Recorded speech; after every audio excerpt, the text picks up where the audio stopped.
আসসালামু আলাইকুম আমার ভাই বোনেরা, প্রিয় আপুরা, আপনারা সবাই কেমন আছেন? আশা করি সবাই ভালো আছেন।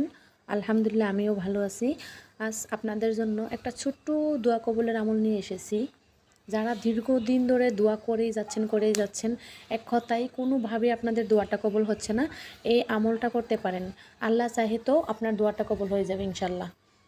এই আমলটা ভীষণ পরীক্ষিত একটা আমল।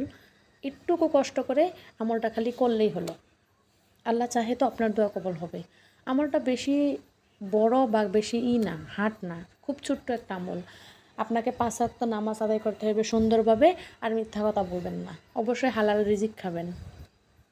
আমলটা হচ্ছে আপনাকে 313 বার সূরা ইখলাস পড়তে হবে, 313 বার দুরূদ শরীফ পড়তে হবে। আপনি যেই দুরূদ শরীফ পারেন 313 বার আস্তাগফার পড়তে হবে।